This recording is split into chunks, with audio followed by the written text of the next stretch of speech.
स्वागत है आप लोगों का ITI कोचिंग क्लासेस क्लास 4 में। इसी श्रृंखला की अब ये चौथी जो आपकी क्लास है, इसमें हम मेन इलेक्ट्रिसिटी के बारे में बात करेंगे, पढ़ेंगे विद्युत क्या है।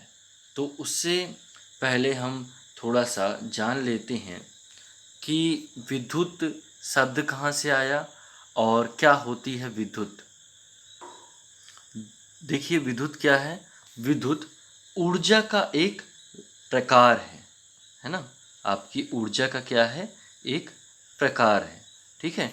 जिसको हम, जैसे हमारे पास सौर ऊर्जा हो गई है ना, और आपकी ऊष्मा ऊर्जा हो गई, प्रकाश यानी सौर तो हमने बात ही कर लिया, पर प्रकाश और यांत्रिक ऊर्जा हो गई, उसी प्रकार की ये विद्युत ऊर्जा है, ठीक है। अब ये कितने प्रकार की होती है हम देखते हैं। यहाँ पर देखिए आप, यह दो प्रकार की होती है। पहला है आपका स्थिर विद्युत। स्थिर विद्युत क्या होती है, जैसे कि नाम है इसका स्टैटिक इलेक्ट्रिसिटी, देखोगे आप, जो स्थिर रहती है, कहीं जा नहीं सकती, ठीक है। इसके अंतर्गत आवेश की स्थिर गतिहीन अवस्था में होने वाले प्रभावों की एवं घटनाओं का अध्ययन किया जाता है। स्थिर विद्युत से अभिप्राय है कि किसी वस्तु की सतह पर निर्मित हुए विद्युत आवेश से है। अब हमेशा कंफ्यूज रहते हैं, आवेश क्या है, ठीक है, और करंट क्या है। करंट, ठीक है, इससे लड़के बड़े कंफ्यूज रहते हैं। आज सब क्लियर हो जाएगा आपका कंफ्यूजन, ठीक है। तो आवेश और करंट में अंतर इस तरीके से कि स्थिर विद्युत कब काम आएगी, पूरा आप पढ़ सकते हैं, कोई दिक्कत वाली बात नहीं। मैं आपको समझा देता हूँ चित्र से, चलिए समझाता हूँ। जैसा कि आप चित्र में यहाँ पे देख पा रहे हो, यहाँ पर एक ग्लास रॉड है। ग्लास मतलब कांच की रॉड है, ठीक है ना, ये लिखा हुआ है। और यहाँ पर सिल्क का कपड़ा यानी रेशम का कपड़ा है। सिल्क या रेशम के कपड़े में माइनस चार्ज आएगा जब हम इसको इस जो है रॉड से रगड़ेंगे तो, ओके। और इसमें क्या आएगा, प्लस चार्ज आएगा रॉड में। और जो आपका रेशम की कपड़ा है उसमें कौन सा आएगा, क्लॉथ में माइनस वाला चार्ज आएगा, ठीक है। ये स्वाभाविक है। अब मैं इसको बता देता हूँ कि ये होगा क्या, फिर कैसे होगा ये भी बताऊँगा, ठीक है। तो जब इसको रगड़ा जाएगा ना आगे पीछे यूँ, तो क्या हो जाएगा, एक दोनों चार्ज हो जाएंगे। अब चूंकि आप जानते हो कि प्लस जो है माइनस को खींचता है अपनी ओर, इसका उल्टा भी होता है, माइनस क्या होता है, प्लस को खींचता है, ठीक है। लेकिन समान, ये असमान ध्रुव एक दूसरे को खींचते हैं, ठीक है, अपनी ओर आकर्षित करते हैं। जबकि समान ध्रुव जैसे प्लस और प्लस या माइनस एक दूसरे को क्या करेंगे, प्रतिकर्षित करेंगे, दूर दूर ढकेल देंगे, ओके। अब देखो होता क्या है कि जब आप कंघी में ना, कुछ इस तरीके की आपकी कंघी होती है ना, इस तरीके की दांतें होते हैं उसमें। जब आप उसको बालों में रगड़ कर छोटे छोटे कागज के टुकड़ों को आकर्षित करते हैं तो वो आकर्षित हो जाते हैं, चिपक जाते हैं। ये तेल की वजह से नहीं होता, बल्कि स्टैटिक इलेक्ट्रिसिटी की वजह से होता है, स्थिर विद्युत। वो जो कपड़ा है ये, है ना, और जो ये आपका हो गया ग्लास या कांच की छड़, इसमें स्टैटिक इलेक्ट्रिसिटी इकट्ठा हो गई, ठीक है ना। धनात्मक चार्ज आ गया, इसमें कितना ऋणात्मक चार्ज आ गया। चार्ज को ही हमने क्या कह दिया हिंदी में, आवेश, ओके। समझ में आ गया आपको। अब चलिए ये सब रब करते हैं। अब देखिए यहाँ पर सोचने वाली बात है कि ये प्लस माइनस हो तो गया, हमने 10वीं तक भी बहुत पढ़ा है, लेकिन ये आया कहाँ से, चार्ज हुआ कैसे चार्ज। चलिए एक और चित्र के माध्यम से आपको बताऊंगा। पर इस तथ्य को समझने से पहले आपको थोड़ा सा केमिस्ट्री जानना पड़ेगा, बस थोड़ा सा, ज़्यादा नहीं। देखिए यहाँ पर एक चित्र बना हुआ है परमाणु का। ये परमाणु क्या है, ठीक है। यहाँ पर हमें देखना है कि, अब देखिए जब आप यहाँ तक जान ही गए हैं तो थोड़ी केमिस्ट्री और जान लीजिए। देखिए परमाणु अणु से आप बहुत अच्छे से भली भांति परिचित हैं, लेकिन आप ये नहीं जानते, कहेंगे किसको आया कहाँ से ये। तो अगर नहीं जानते हैं तो मैं आपको बता देता हूँ, जानते हैं तो बड़ी अच्छी बात है। मान लीजिए यहाँ पर एक टुकड़ा है, लोहे का टुकड़ा है, या मैं यहाँ पे मानता हूँ कि ये कॉपर का टुकड़ा है Cu, यानी कि तांबे का टुकड़ा है। इतना बड़ा टुकड़ा है मेरे पास, ज़्यादा बड़ा तो नहीं है, इतना ही बड़ा है। ठीक है, इसको मैं कहता हूँ आप तोड़ो, इतना तोड़ो कि इसका एकदम छोटा से छोटा भाग आप निकाल के मुझे दिखाओ। तो ठीक है, ये इतना बड़ा भाग, छोटा सा भाग निकाल देते हैं। इसको उठा के मैं यहाँ पे रख दिया, ये रहा ये छोटा सा भाग। ठीक है, दिख रहा है ना आपको। अब होता क्या है कि मैं इसे हटा देता हूँ। अब उस छोटे भाग को हम लोग डायरेक्ट यहाँ पे कंसीडर करते हैं। ये रहा आपका छोटा सा भाग। ठीक है, इतना छोटा, थोड़ा बड़ा कर लेते हैं, आपको दिख रहा होगा तो। ठीक है, देखिए इस चीज़ को हम क्या कहेंगे, ये है कौन सा, क्या चीज़ का था मटेरियल, वो कौन सा मटेरियल था, तांबा या कॉपर का। तो इसको कौन सा मटेरियल, किस भाषा में सॉरी इसको वो करेंगे, डिफाइन करेंगे या परिभाषा देंगे, क्या है ये, तत्व है।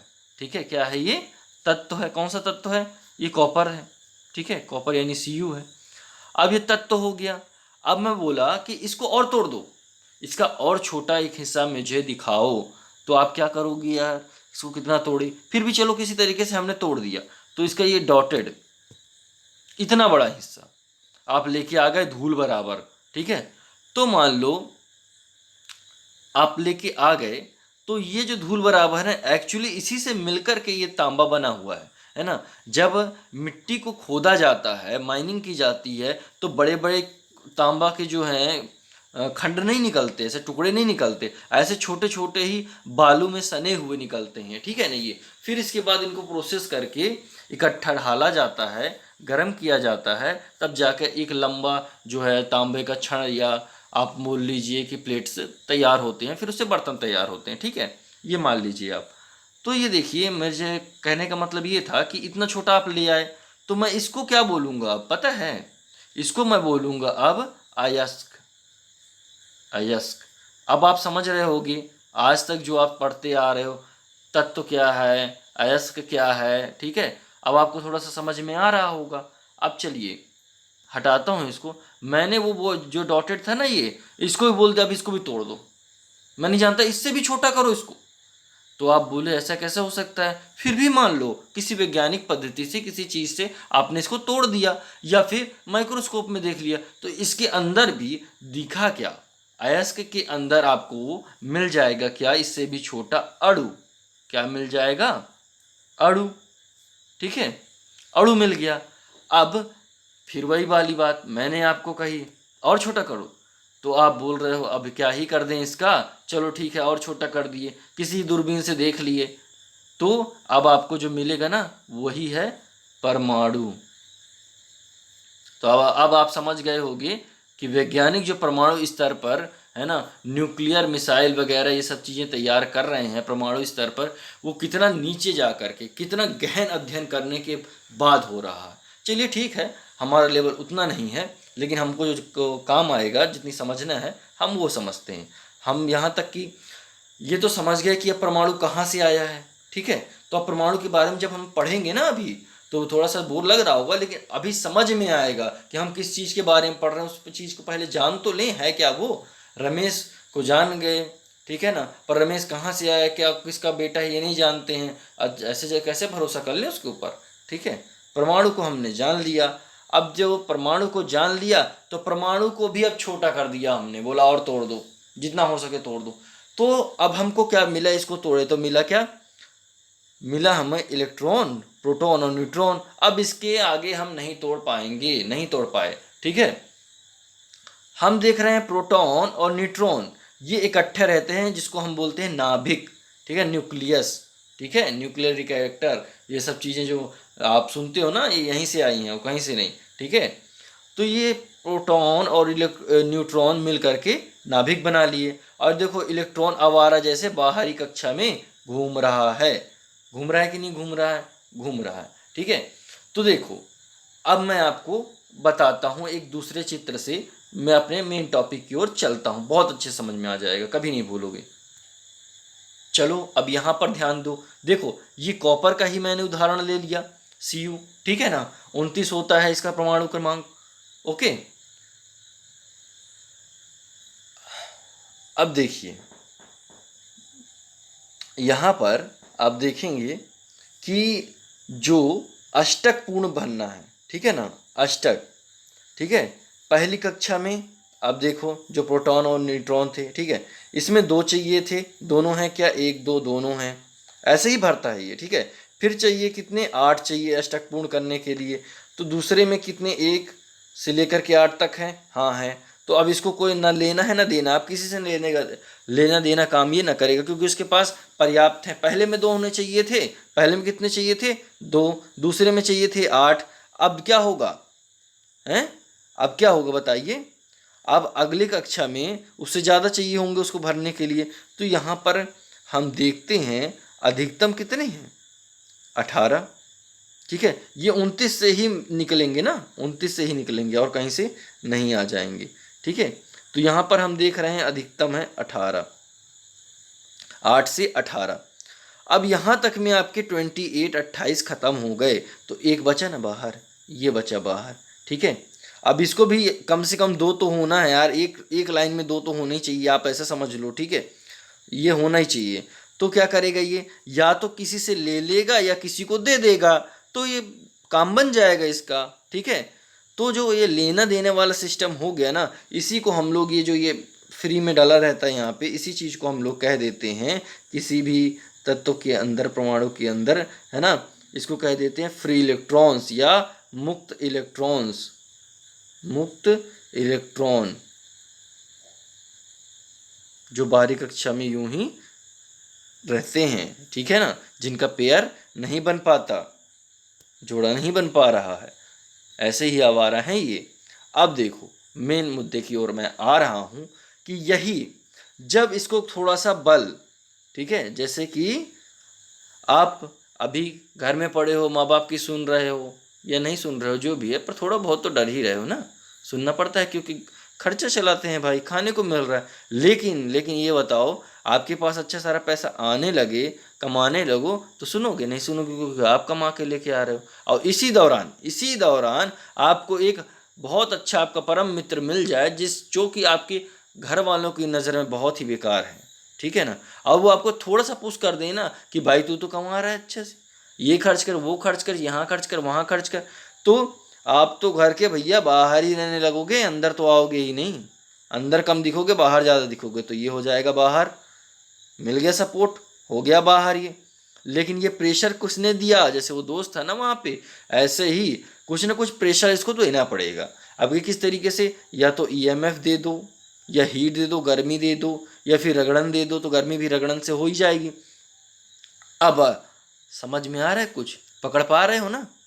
देखो अब यही रगड़न रगड़न यहाँ पर आई, कहाँ पर आई, देखो अब यही रगड़न यहाँ पर आई, रगड़े हम इसको, प्लस हो गया, माइनस हो गया, पर प्लस या माइनस कैसे हुआ, चलो देखते हैं, ठीक है।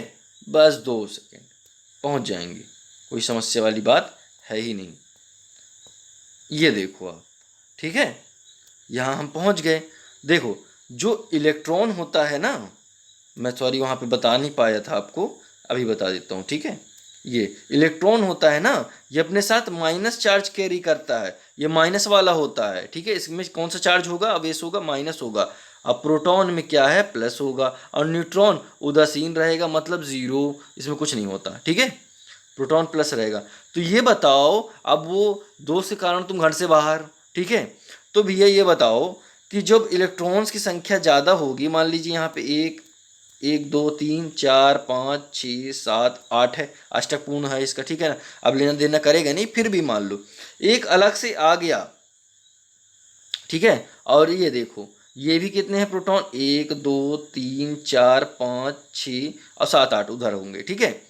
तो ये भी उतने हैं, और न्यूट्रॉन भी उतने हैं, तब जाकर के ये सब जब बराबर रहे ना, सारी चीज़ें बराबर हुई हैं, इसीलिए ये उदासीन न्यूट्रल रहा है, ज़ीरो, कुछ नहीं कर रहा था, ठीक है। लेकिन एक इलेक्ट्रॉन अगर गलती से भाई साहब कहीं से आ गया, एक इलेक्ट्रॉन आ गया, तो तहलका मचा देने वाला है यहाँ पे। बस उन्हीं, इनकी संख्या ज़्यादा हो गई, इनकी ही चलेगी, पूरा परमाणु कैसा हो गया, माइनस, ठीक है, ऋणात्मक चार्ज आ गया इसके ऊपर। और इसी तरीके से पूरे अणु, और फिर पूरे बोली हाँ एस, या पूरे तत्व के ऊपर, ठीक है। अब देखो यहीं पर मैं आपको दिखाना चाहूँगा, ये पहुँचे हम, ये बाहर निकल गया ऊपर वाला, ठीक है, या आ गया, ये तो डिपेंड करता है। तो इस तरीके से क्या हो गया, चार्ज आ गया, ठीक है। चार्ज आया कि नहीं आया, बिल्कुल आ गया चार्ज। कहाँ आ गया चार्ज, इस कपड़े में आ गया। इसमें क्या हो गई, इसमें क्या हो गया होगा, इलेक्ट्रॉन आ गए होंगे, ज़्यादा हो गए होंगे। इसमें क्या हो गया होगा, प्रोटॉन ज़्यादा हो गए होंगे क्या, नहीं, प्रोटॉन कभी नहीं चलता, इलेक्ट्रॉन चलता है। मतलब प्रोटॉन सॉरी इलेक्ट्रॉन क्या हो गया, कम हो गया, इसलिए प्रोटॉन की संख्या ऑटोमेटिक बढ़ गई और ये धनात्मक हो गया, है ना। इस तरीके से इनमें चार्ज उत्पन्न हुआ। तो आप समझ गए अब स्टैटिक इलेक्ट्रिसिटी क्या होती है। थोड़ा सा लंबा था, लेकिन ऐसा कन्फ्यूजन क्लियर किया हूँ ना आपका कि कोई कन्फ्यूजन होगा ही नहीं। मतलब मान लीजिए कन्फ्यूजन होने से पहले ही क्लियर कर दिया आपका, ठीक है ना, इतना अच्छा बता दिया आपको। अब देखो, अब बाकी चीज़ें मैं आपको बता चुका हूँ कि प्लस प्लस जो है एक दूसरे को प्रतिकर्षित करेंगे, माइनस माइनस करेंगे प्रतिकर्षित, और प्लस और माइनस एक दूसरे को आकर्षित करेंगे। जैसे चुंबक के एन एस है ना, और एन एन दोनों को हटा देता है, लेकिन यहाँ पे क्या होता है, प्लस, यानी एक दूसरे के प्रति आकर्षण होता है, खींचते हैं, ठीक है। चलिए अब देखो आगे क्या है आपका गतिशील विद्युत। चलिए गतिशील विद्युत निकाल लेते हैं, पढ़ते हैं। गतिशील विद्युत इस प्रकार की विद्युत को करंट या इलेक्ट्रिसिटी भी कहा जाता है। ये है अपनी मेन, है ना। वो क्या थी, तारों के द्वारा तार में नहीं दौड़ सकती थी, जिस कंघी में आ गई ना, जिस ग्लास में आ गई वहीं तक सीमित है, आगे ट्रांसफर नहीं होगी, ओके। लेकिन यहाँ पर ये जो है आपकी गतिशील विद्युत, ये तारों में ट्रांसफर हो सकती है, एक जगह से दूसरी जगह जा सकती है, ठीक है। यही इलेक्ट्रिसिटी कहलाती है। तो आई होप कि आप समझ गए होंगे करंट और आवेश में क्या बोलते हैं, अंतर क्या होता है। मेन अंतर आप समझ गए होंगे, मैं आशा करता हूँ आज के बाद कंफ्यूज नहीं होंगे। आवेश कहाँ शब्द इस्तेमाल किया जा रहा है और करंट कहाँ पर, समझ में आया। अब देखिए, इसको अधिक मात्रा में बनाया जा सकता है, उसको तो कम मात्रा में बनाया जाता था ना, उसको ज़्यादा मात्रा में नहीं बना सकते, क्योंकि इसको एक स्थान से दूसरे स्थान से आसानी से ले जाया जा सकता है, पहुंचा सकते हैं। हम लोग घर में जो इसी विद्युत का उपयोग होता है, पंखा लाइट कूलर जो भी चलाते हैं उसमें, ठीक है, आ गया समझ में। अब इसके होते हैं इफेक्ट, गतिशील विद्युत धारा के या विद्युत के क्या होते हैं, इफेक्ट होते हैं। उन्हीं की वजह से हमारे सारे अप्लायंसेस जो हम घर में बैठ के आराम कर रहे हैं ना, वो सब चल पा रहे हैं, ठीक है। कौन कौन से होते हैं बताता हूँ आपको, ठीक है। खाली स्लाइड ले लेता हूँ यहाँ पर मैं। चलो, तो पहला है आपका प्रकाशी प्रभाव, ठीक है, कौन सा, प्रकाश प्रभाव, ठीक है।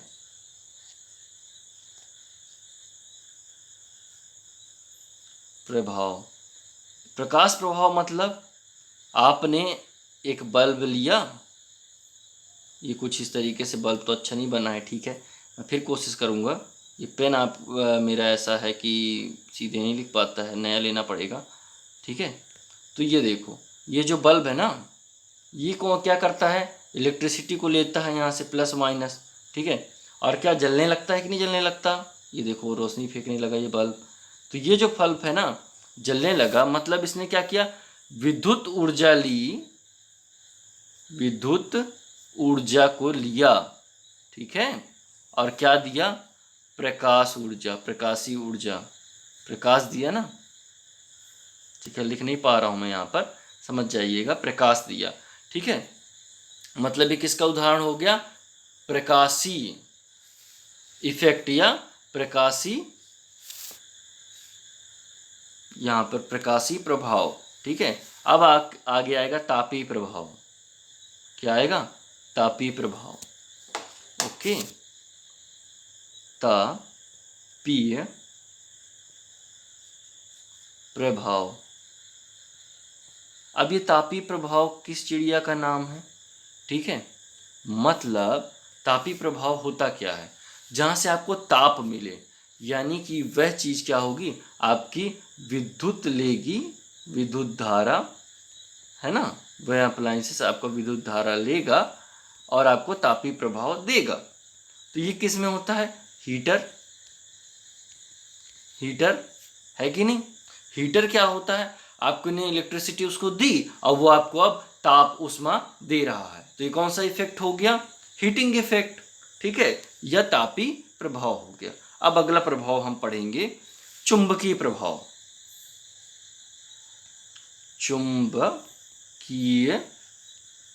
चुंबकीय प्रभाव।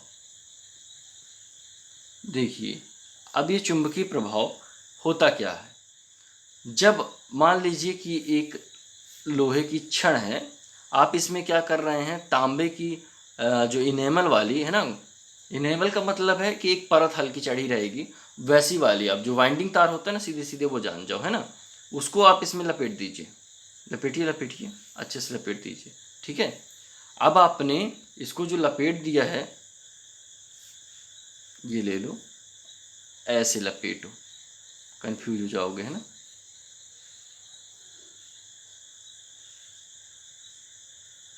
ठीक है, अब दिख रहा है सही। अब इसको एक छोर में दे दो प्लस और एक छोर में दे दो माइनस करंट। क्या होगा? इसके चारों ओर जहां जहां से ये तार गया है ना, इसकी यहाँ पर क्या होगा, एक क्या होगा आपका, एक क्या बोलते हैं उसे, बता रहा हूँ कि यहाँ पर ये होगा विद्युत क्षेत्र बनेगा और साथ में चुंबकीय क्षेत्र भी बनेगा, यानी थोड़ा थोड़ा ये चुंबक बनाएगा, ठीक है। हालांकि हमने इसे मल्टीपल लेयर बार बार ऐसे ऐसे ऐसे करके वाइंडिंग की है, इसलिए बहुत ज़्यादा चुंबक बनेगा और ये पूरा जो ये आपका लोहे की छड़ थी ना, मैग्नेटिक बार की तरह काम करेगी। ओके, तो ये जो हो गया आपका चुंबकीय प्रभाव हो गया, यानी हमने इलेक्ट्रिसिटी दी और वो चुंबक उत्पन्न करने लगा। जो आपकी मोटर वगैरह होती है उनमें वाइंडिंग होती है, सेम यही प्रोसीजर है। देखो अब मोटर कैसे काम करती है कि ये मान लीजिए एन है, ठीक है, चुंबक है, और ये आपने एक घिर्री लगा दी और यहाँ पर एस टाइप के दो चुंबक लटका दिए, ठीक है। अब ये घूम सकते हैं, ठीक है। जब आप इसको पास में लेके गए तो ये भागा और ये इस तरफ घूम गया, और जब ये इसके तरफ आया तो ये भी क्या हो गया, ये चुंबक को, अब यहाँ पे कल्पना कर लीजिए, अब ये यहाँ पर है तो ये फिर भाग गया इस तरीके से और ये घूमता रहा, है ना। तो उस चुंबक को डायरेक्ट नहीं डाला जाता है मोटर में, वाइंडिंग की जाती है और वही प्रोसेस होता है जिसपे हम चुंबकीय प्रभाव का ही ये एक उदाहरण है, ठीक है। रासायनिक प्रभाव क्या होता है, अब बहुत अच्छे तरीके से अब बताया जाएगा, आप समझ जाएंगे। रासायनिक प्रभाव, देखिए रासायनिक प्रभाव है क्या। रासायनिक प्रभाव मतलब सीधे सीधे जान जाइए कि बैटरी, ठीक है, ये एक में प्लस और एक में माइनस, ठीक है। बैटरी के अंदर क्या भरा होता है? रसायन ही तो भरा होता है, और कुछ होता है क्या? नहीं ना। ये क्या होता है, इलेक्ट्रिसिटी को लेता है और विद्युत ऊर्जा को क्या करता है, रासायनिक ऊर्जा में बदल देता है। और जब हमें ये चार्ज हो जाती है रासायनिक ऊर्जा से, रासायनिक ऊर्जा बन जाती है उसके अंदर, तो क्या होता है, हम चार्जिंग से हटाते हैं और ये हमें रासायनिक ऊर्जा से विद्युत ऊर्जा देना चालू कर देता है, ठीक है। और कौन सा इफेक्ट पढ़ना चाहोगे? एक और इफेक्ट है, पता है कौन सा? एक्स रेज, एक्स किरण प्रभाव, एक्सरे, ठीक है। एक्सरे मशीन को भी हम क्या देते हैं, थोड़ा सा करंट देते हैं, या जितना भी करंट देते हैं, थोड़ा सा तो नहीं कहेंगे, बट जो करंट इलेक्ट्रिसिटी दी जाती है उससे एक्स रेज उत्पन्न किया जाता है, जो हड्डी जांचने के काम में आती है कि टूटी है नहीं, ठीक है। इतने प्रकार के प्रभाव इलेक्ट्रिसिटी के, गतिमान इलेक्ट्रिसिटी के होते हैं, स्थिर वाले के नहीं। ओके, परमाणु की जानकारी भी मैंने आपको दे दी, ठीक है। अब यहाँ पे मैं आपको बताना चाहूँगा कि जो क्वेश्चन पूछा गया था, है ना, इलेक्ट्रॉन कितना होता है, इलेक्ट्रॉन का वेट कितना होता है, प्रोटॉन का वेट कितना होता है, ठीक है। चलिए बताता हूँ। तो यहाँ पे मैं आपको बताना चाहूँगा कि जो पहला ही क्वेश्चन पूछा गया था कि प्रोटॉन जो है ना, प्रोटॉन इलेक्ट्रॉन से कितना गुना भारी होता है।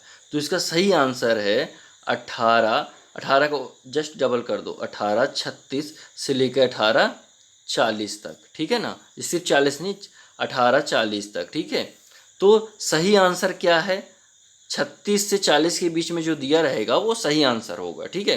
एक्चुअल ये है, इतना भी दे सकता है, बट कई बुकों में बहुत ज़्यादा गलत लिख दिया है, 1845 लिखा हुआ है, जो कि गलत है पूरी तरीके से। ये मत मारिएगा वरना नंबर कट जाएंगे आपके परीक्षा में, ठीक है। अब देखो, इलेक्ट्रॉन, प्रोटॉन और न्यूट्रॉन, ठीक है, इन तीनों का क्या क्या मान होता है, कहाँ पे क्या होता है, इनका उपयोग क्या चार्ज होता है, ये सब तो मैं थोड़ा सा आपको बता दिया हूँ। इनके बारे में और विस्तृत जानकारी के साथ हम नेक्स्ट पार्ट में मिलेंगे, इसी कक्षा की, जो होगा पार्ट 5। लेकिन उससे पहले मैं बता दूँ, जिस चीज़ के लिए मैंने बोला था कि मैं आपको प्रश्न कराऊँगा, प्रश्न, ठीक है, वो आपको कहाँ मिलेंगे। अब मैंने कहा था जो क्लास टूल्स की है उसके जस्ट बाद आएगा, लेकिन ये क्लास अब मैं अपलोड करने वाला हूँ। जब तक आप देख पा रहे होंगे इस क्लास को, तो अब तक तो अपलोड हो चुका होगा। तो ये जो अपलोड आपको मिलेगा, तो वो वाली क्लास कहाँ गई। मैं कुछ गलत यहाँ पे नहीं बता रहा हूँ, कोई धोखा नहीं होगा आपके साथ, बिल्कुल सही रहेंगे हम। मैं बता रहा हूँ सारे क्वेश्चन आपको मिलेंगे, कहाँ मिलेंगे, मेरे ही चैनल पर, ITI ज्ञानी पर ही। आप सर्च कीजिएगा मेन परीक्षा में आने वाले प्रश्न। कौन सा, मेन परीक्षा में आने वाले प्रश्न, MAIN, मेन परीक्षा में आने वाले प्रश्न, ठीक है। तो उसमें कई पार्ट हैं, पार्ट शायद 6 तक है, 7 तक है, ठीक है ना। तो आपको फर्स्ट देखना है, कौन सा देखना है आपको, फर्स्ट देखना है। उसमें सारे क्वेश्चन, वो भी NCVT निम्मी की ओरिजिनल किताब से करवाए गए हैं, जो कि कहीं अवेलेबल नहीं है, केवल टीचरों के पास मिलती है और उससे क्वेश्चन आते हैं। उसको ज़रूर आप सॉल्व कीजिए, ओके। तो वहाँ पर जाइए और सॉल्व कीजिए, ठीक है। अगर नहीं मिलता है तो कमेंट कीजिए, मैं उसकी भी प्लेलिस्ट बना दूंगा, तो आराम से आपको मिल जाएगी। और ये जो 4 क्लास हो गई ना आपकी, 1 से लेकर के 4 तक, अगर एक देखेंगे तो नेक्स्ट करने की ज़रूरत नहीं है, ढूंढने की ज़रूरत नहीं, अपने आप ही दूसरी क्लास 2, क्लास 3, क्लास 4 लग जाएगी, प्लेलिस्ट बन चुकी है। तो चलिए मिलते हैं नेक्स्ट वीडियो में, पार्ट 5 में। तब तक इस वीडियो को खूब सर्च कीजिए, शेयर कीजिए, लाइक कीजिए, और जो समझ में नहीं आ रहा उसके लिए कमेंट कीजिए। धन्यवाद।